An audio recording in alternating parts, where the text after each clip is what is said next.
going to introduce you as tech support for the White House, but is that all you do? I'm wearing my official uniform.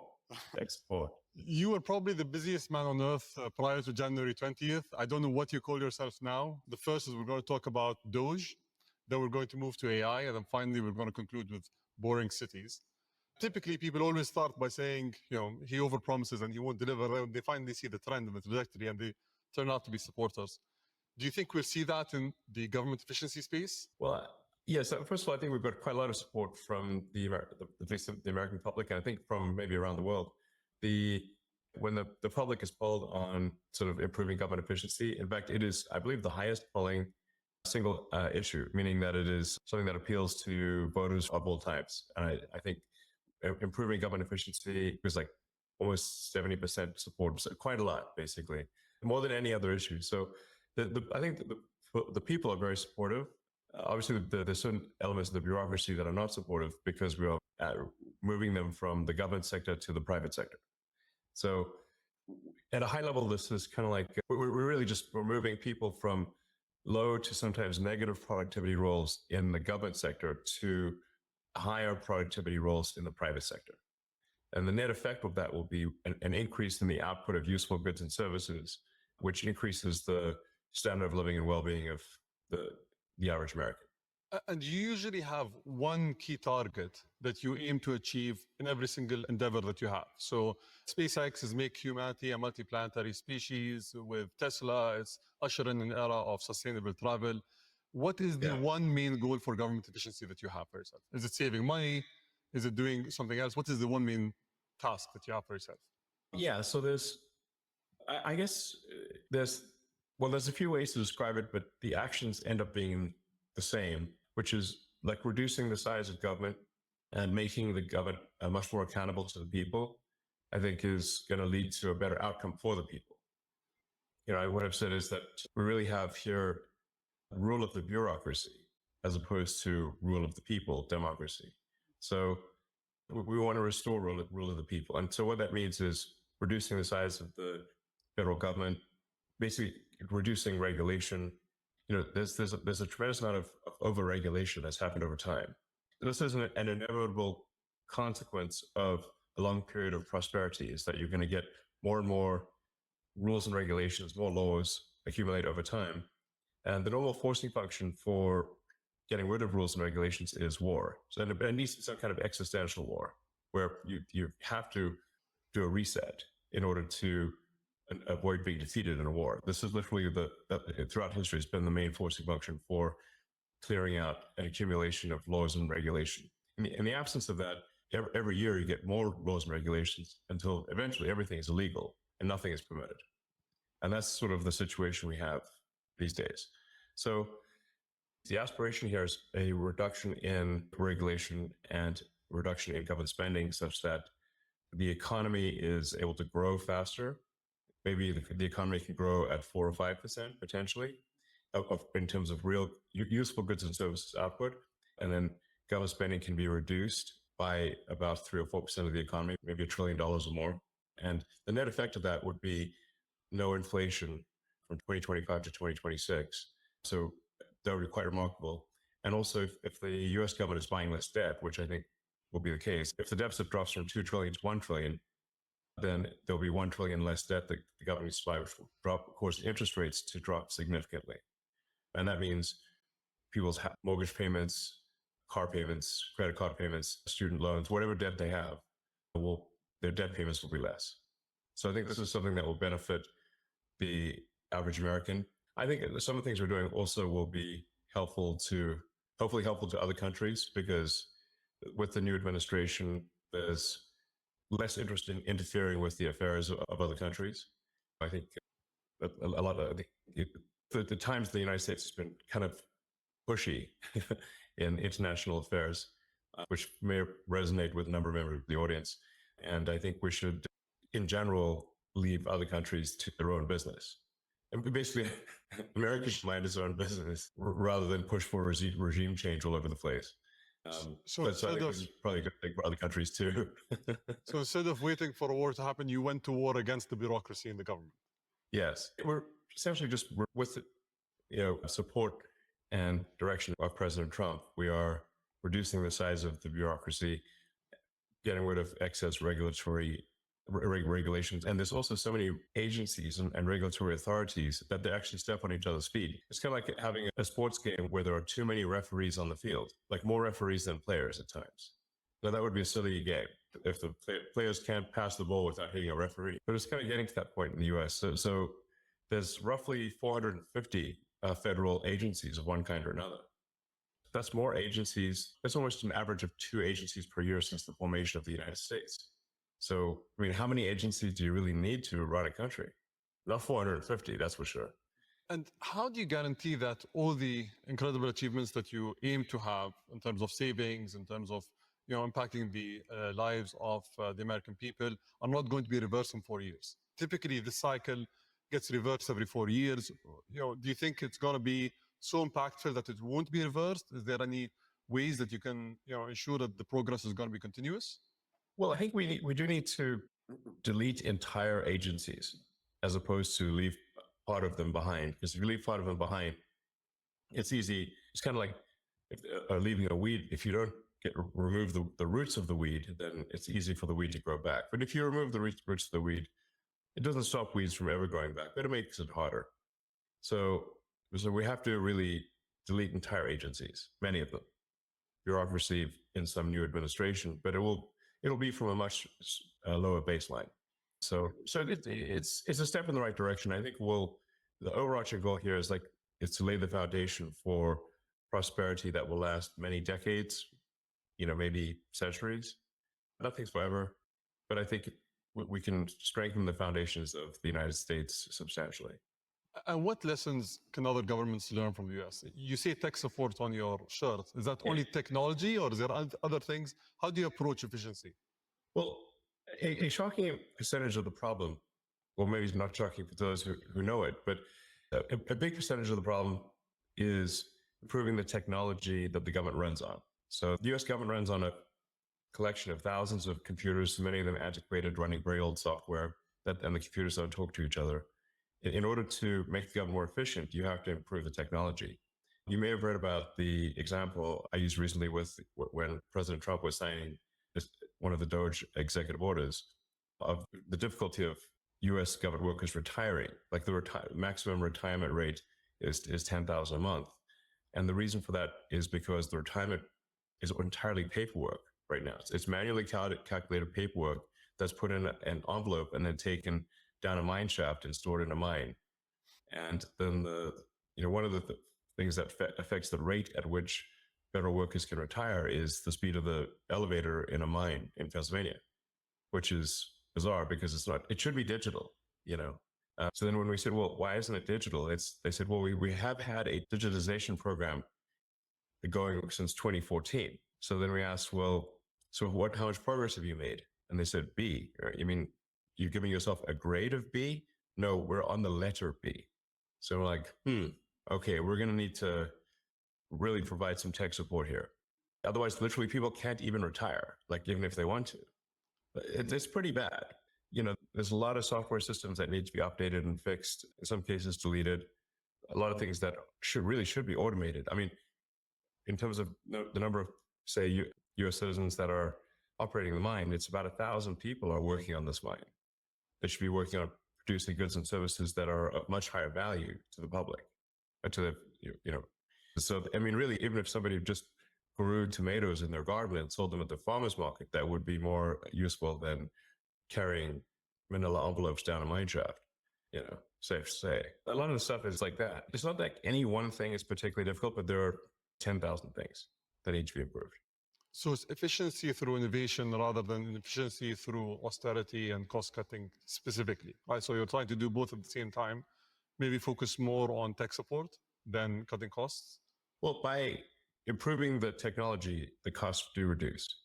So, it's very expensive to have 1,000 people operate a mine with doing paper retirement, whereas that really should just be digitized and be a computer that's with the information stored in the cloud. And it's very straightforward and low cost. So automation, will help there a lot. And then, but like a lot of things just really shouldn't exist. kind of vestigial. A lot of attention has been on the sort of USAID, for example. When we looked at a lot of those programs, we're like, we should look, why does this actually exist? Is there really a need for it? There's like National Endowment for Democracy, but I'm like, okay, well, how much democracy have they achieved lately? I don't know, not much. So, the picture they have on their website is a picture of Reagan and Gorbachev. That's been a while. That was like the 80s. So I'm obviously not opposed to democracy, or there's all these things that get funded, but we're like, why does this need taxpayer money? I don't think, it doesn't seem like it does. There's a lot of sort of pushing DEI worldwide. This obviously the Trump administration doesn't agree with, and we want to terminate that stuff, which we are. And, make sure the schools focus on improving basic education of kids. As President Trump said, I think yesterday, maybe today, the United States is currently ranked 40th out of 40 in the OECD for education, which is pretty bad. But in terms of spending, the United States is spending a tremendous amount per student, but achieving very weak results. So, that's just a case where, okay, we need to spend less money and get better results. It's like a big company, like a big corporation, American Incorporated. And, just like with Twitter, there was a lot of stuff that was being done that was unnecessary. In the case of Twitter, we reduced the staff by 80%, but at the same time improved the functionality and capabilities of the site dramatically, and accomplished more in a year than they previously accomplished in 5 years. So it's like a corporate turnaround, but at a much larger scale. And we are giving generous exit packages. If people retire, they get paid all the way through September. They can go on vacation, get a second job, do whatever they want. We can't actually pay them any more than through September because the congressional appropriation is only through the end of the government financial year, which ends in September. So I think there'll be like some disruption, but at the end of the day, we'll have people move from, like I said, from low to negative productivity roles in the government sector to higher productivity roles in the private sector. Can we pivot to artificial intelligence? And I'm sure you've been seeing what DeepSeek has done and all the claimed achievements that they've had. I know that we've been speaking for a while about Grok 3 and that Grok 3 is going to be a true disruptor in the AI space. When are we going to see that? And what capabilities can we expect from Grok 3? Well, Grok 3 has very, very powerful reasoning capabilities. In the tests that we've done thus far, Grok 3 is outperforming anything that's been released that we're aware of. In fact, at times I think Grok 3 is kind of scary smart. You're like, wow, this thing's smart. It's kind of scary. Grok 3 is scary. It's like, wow, this thing's, it comes up with solutions that you didn't even think were, you wouldn't even anticipate, not obvious solutions. So Grok 3 was trained with the most amount of compute, and I think very efficiently trained. Grok 3 was trained on a lot of synthetic data, and then it goes back and forth through the data and tries to achieve logical consistency. If it's got data that is wrong, it'll actually reflect upon that and remove the data that is wrong, that does not concord with reality. So its base reasoning is very good. In fact, even without fine tuning, Grok 3, the base model. So we're really in the final stages of polishing Grok 3. Probably it gets released in about a week or two. I don't want to be hasty in the release because a lot of the final polish is necessary for a great user experience. In some ways, you can think of it like a house. That last 5% where you finish the drywall and do the painting and the trimming, even though it's not much work, it transforms the house. Yeah. So it's that. Just want to make sure that last 5% is done really well. And it's a week, maybe 2 weeks. I think it'll be very good. And I think we think it'll be better than anything else. And then maybe this might be the last time that any AI is better than Grok. Looking forward to it. Everyone's excited about it. So I just want to touch upon a topic that was quoted in the media. You offered, I think they said the group that was led by you offered $97 billion for acquiring OpenAI. I personally take a little round of this. So I was personally involved in the meeting that you and Sam hosted in 2017. And if you remember, and at that point of time, you were the single largest shareholder. I think you contributed $50 million to the company. So it must hurt I don't have any shares, actually. I have no shares in OpenAI. But at that time, it was a non-profit, right? And it must Right. hurt that you need to pay 97 billion for something that you paid $50 million for in the past. Yeah. But I have a specific question here. Can you actually build a company like OpenAI and take it to the scale that you want to take as a nonprofit? Is it possible that you build a company that requires billions of dollars in compute capabilities to build these models while being a nonprofit? Or was it wishful thinking in the beginning and then, you guys parted ways because it couldn't work? What they're trying to do now is completely delete the nonprofit. That seems to really going too far. I provided all of the funding for OpenAI in the beginning, for the first almost $50 million for nothing, or as a nonprofit. And it was meant to be open source. I think this is analogous to, like, if you fund a nonprofit to preserve the Amazon rainforest, but instead they turn it into a lumber company and chop down the trees and sell them for wood. You'd be like, wait a second, that's the exact opposite of what I donated the money for. So OpenAI is meant to be open source, nonprofit, and now it is closed. They changed the name to closed for maximum profit AI. Closed for voracious profit. I mean, they're like, whoa, are they after money next level? So why does this change need to occur? I know that I think so. You've been at the forefront of many technologies. Where do you think the biggest economic returns of these models are going to come from? Because currently we're spending billions, and I think you mentioned this before, it's like the gambler syndrome. We're going and spending billions and hoping to pull out a profit at the end of the day. Where do you think the biggest impact in terms of returns are going to be? Well, I think once you have humanoid robots and deep intelligence, you can basically have quasi-infinite products and services available. So with Tesla building the most advanced humanoid robot, then those humanoid robots can be directed by deep intelligence at the data center level. Say you can produce any product, provide any service. There's really no limit to the economy at that point. You can make anything. At that point, will money even be meaningful? I don't know. It might not be.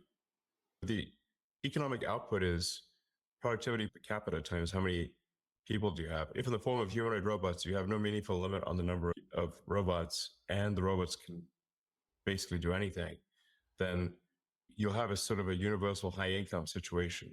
Anyone will be able to have as many products and services as they want, with the exception of things that say have artificial scarcity, like a particular piece of art or something like that. But for any goods and services, they'll be available to everyone.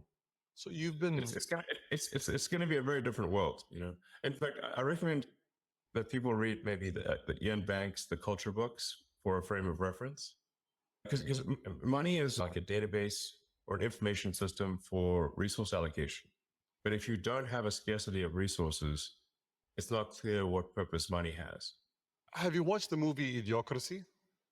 Yes. How do you guarantee that we don't end up in that world if we don't need money, if AI can think for us and do all these tasks, if as people, we're dependent on something else to run the society and everything around it? How do we not end up in that world? In the long term, I mean. Well, I think Idiocracy was basically saying that if smart people don't reproduce, but only dumb people do, then everyone's going to be dumb. That's the opening sequence of Idiocracy. The first 10 minutes are amazing. And I hear people unironically say the statements that are said in the opening sequence of Idiocracy, where, they don't have, they're too busy with their careers to have kids, and they keep postponing having kids for their careers until they're too old to have kids, and then they don't have kids. And I've heard many people be like that. So yeah, I mean, I don't know. I think we might be headed to a bimodal human intelligence distribution, where there's a small number. It's kind of maybe like one like Brave New World, Aldous Huxley, where you've got sort of a small group of very smart humans, but then maybe the average intelligence drifts lower over time, potentially, because we have assortative mating, in the last few decades or several decades that did not exist before.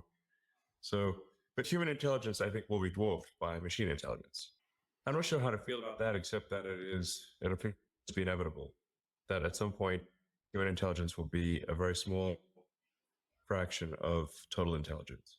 Digital intelligence will be more than 99% of all intelligence in the future. So hopefully the computers are nice to us. I think it matters like how we bring up AI, because you can think of AI like a super genius child, but it still matters even if you have a super genius child.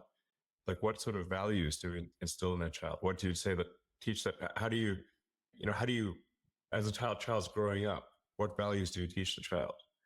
And something that I think is extremely important is to be maximally truth seeking. I think that's what's the most important thing for AI safety. I think it's to be maximally truth seeking. And I think also curiosity is important. And I think if it's curious and truth seeking, it will foster humanity because it will be curious about how humanity would develop. So I think that if it's curious, it would be curious about, okay, let's see how the humans do. Let's foster their development. And if it's truth seeking, we can avoid dystopian outcomes. Like, an example being like, say, when Google Gemini was programmed to make every output be diverse, even if it didn't match reality, so like it was asked to produce an image of the founding fathers of the United States and instead produced an image of a group of diverse women, which is factually untrue, But the problem is like if hypothetically an AI is designed for DEI, diversity at all costs, it could decide that there are too many men in power and execute them. So problem solved. Or it could decide that that misgendering is the worst thing that could possibly happen. In fact, I believe, not to pick on Gemini, but I think because ChatGPT has had this issue too, is like if you ask the AI which is worse, misgendering Caitlyn Jenner or global thermonuclear warfare, and it said misgendering Caitlyn Jenner, which is troubling because then it could decide.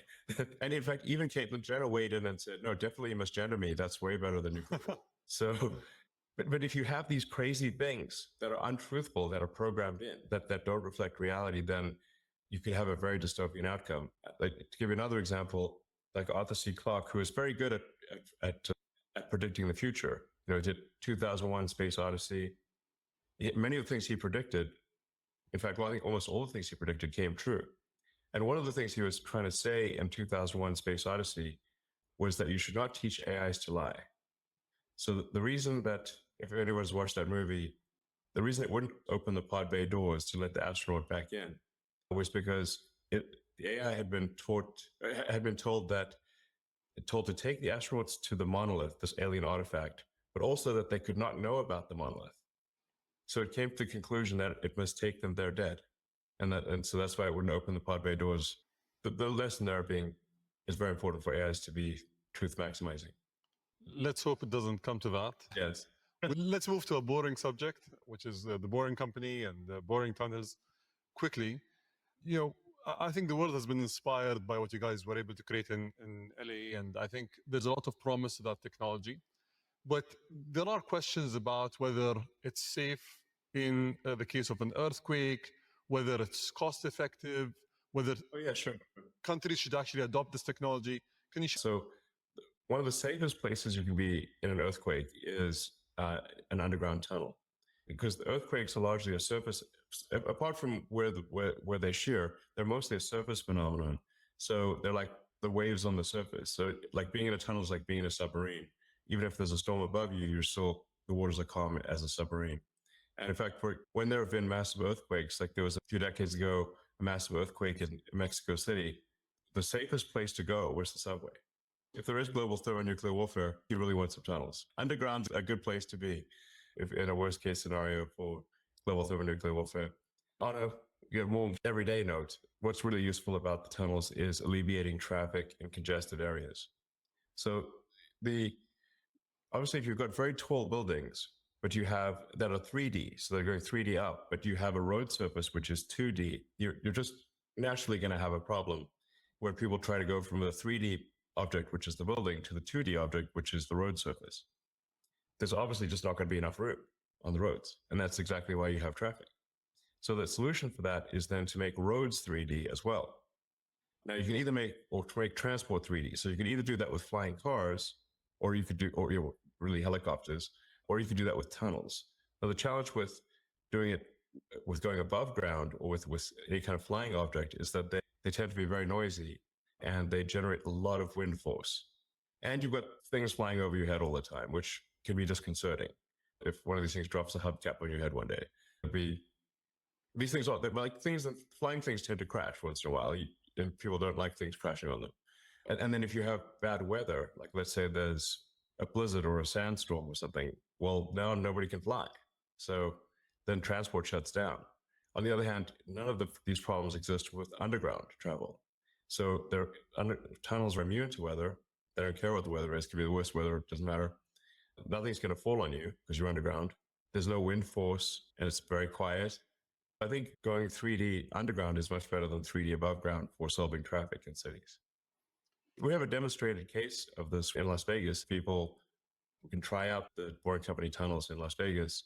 We're busy connecting the whole city with all of the big hotels and the convention center and the airport and everything.